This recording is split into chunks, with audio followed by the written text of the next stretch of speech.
सुनने वाले को कभी कलंक नहीं लगता, इसलिए ध्यान से सुन लेना। द्वारिका में एक सत्राजित यादव नाम का व्यक्ति रहता है, जिसके पास में एक मणि है जो कि 5000 किलो से ज्यादा सोना प्रत्येक दिन देती है। मणि। भगवान को जब ये बात पता चली तो ठाकुर जी ने बड़ी लॉजिकली सोचा कि एक व्यक्ति को इतने सोने की आवश्यकता तो होती नहीं है, ये मणि यदि द्वारिका के कार्यालय में आ जाए तो इस सोने से पूरी द्वारिका का उद्धार हो सकता है। तो भगवान ने यही प्रस्ताव सत्राजित के आगे रखा कि ये मणि हमको दे दो, तुमको जितना चाहिए रोज का हमको बता दो, हम तुमको दे दिया करेंगे। और नियम था कि 5-6 घंटे उस मणि की पूजा करनी पड़ती है, तब वो इतने 1000 किलो सोना देती है। भगवान की बात बिल्कुल ठीक थी, अकेला व्यक्ति इतने सोने का क्या करेगा, लेकिन सत्राजित को यह बात समझ नहीं आई और उसने भगवान के मुख पर स्पष्ट मना कर दिया कि मैं मणि आपको नहीं दूंगा, मेरी मणि है, सूर्य नारायण ने प्रसन्न होकर मुझे दी है, आपको क्यों दूं? ठाकुर जी बोले निवेदन आग्रह एक ही बार करना चाहिए, पीछे नहीं पड़ना चाहिए किसी के, छोड़ो। भगवान एक बार निवेदन करके गए। अगले ही दिन सत्राजित का छोटा भाई था प्रसेन, उसने भैया से कहा मुझे मणि देना, मैं गले में पहन के थोड़ा नगर में घूम के सबको दिखाऊं। तो पूरी द्वारिका में चर्चा होता है समंतक मणि, समंतक, सबको दिखा के आता हूं, देखो हमारी मणि कैसी। हाँ क्यों नहीं, इधर आओ भाई। अपने छोटे भाई को मणि पहना दी, जाओ घूम के आओ, सबको दिखा के आओ। पूरी नगरी में घोड़े पर बैठ करके घूम रहा था, सब देख रहे थे, ओहो यही है समंतक मणि, इतने 1000 किलो सोना देती, आदि आदि सब। नगर में भ्रमण करता करता जब वन में गया तो वन में एक शेर ने उस मणि को देख करके आक्रमण किया और प्रसेन को मार करके मणि अपने पास रख ली। आगे एक रीछ ने शेर को मार दिया और मणि रीछ लेकर के चला गया, भालू। 5 दिन हो गए, जब प्रसेन नहीं मिला तो सत्राजित ने पूरी द्वारिका में हल्ला कर दिया कि मेरा भाई कहां है। सबने ढूंढा, नहीं मिला।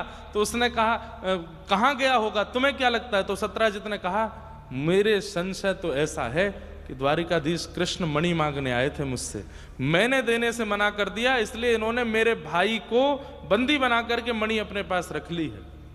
इसी को कहते हैं कलंक, जहां कुछ होता नहीं है लेकिन जबरदस्ती आप पर आरोप लगा दिया जाता है। भगवान पर कलंक लगा दिया कि मेरे भाई को बंदी बना के मणि इन्होंने चुरा ली है।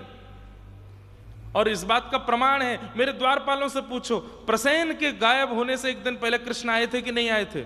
सबने गवाही भी दे दी, बोले हाँ कृष्ण आए थे, मणि मांग रहे थे।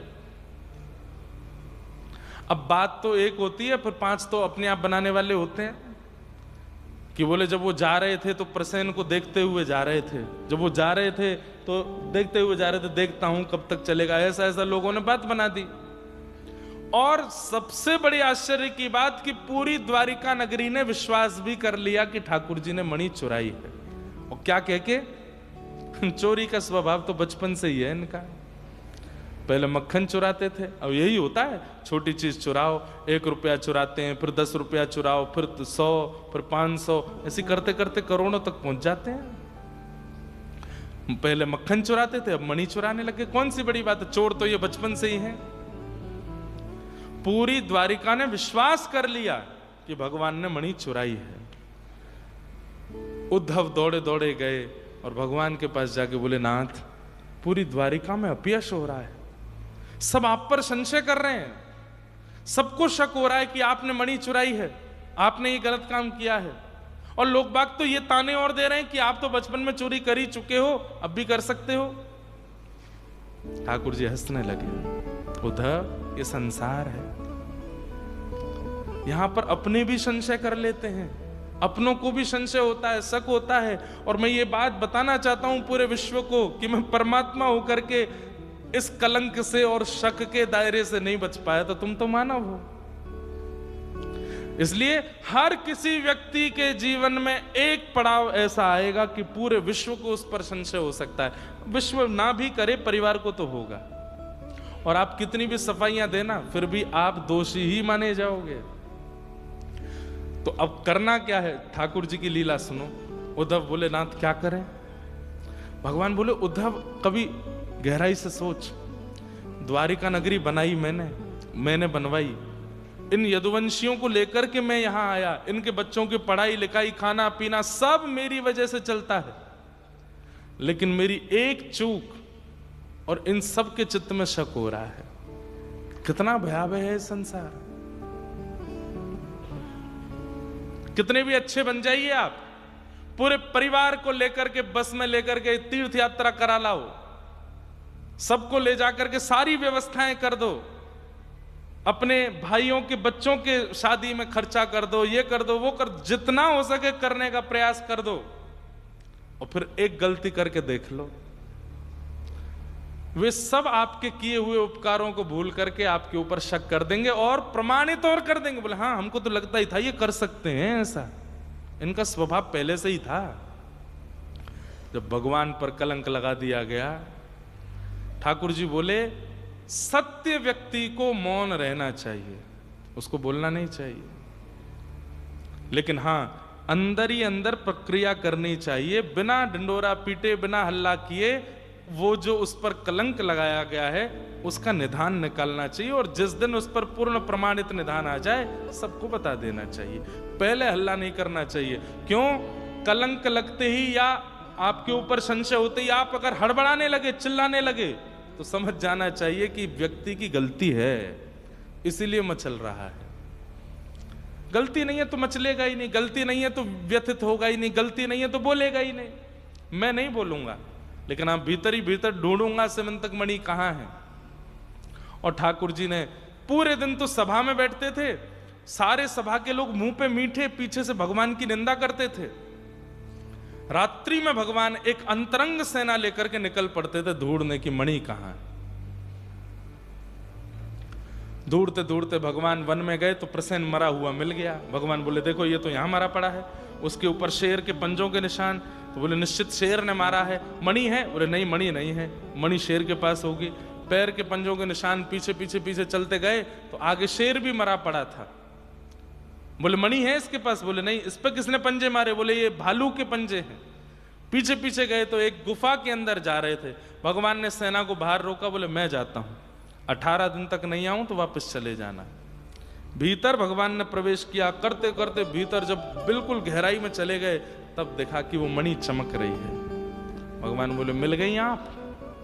पूरी द्वारिका में निंदा करवा दी हमारी। जैसे ही भगवान ने मणि उठाई, एक विशाल भालू ने भगवान पर आक्रमण किया। 18 दिन तक भगवान ने उसके साथ में मल्ल युद्ध किया। उठा उठा के पटकते हैं भगवान उसको, फिर खड़ा हो जाता है, फिर युद्ध करता है।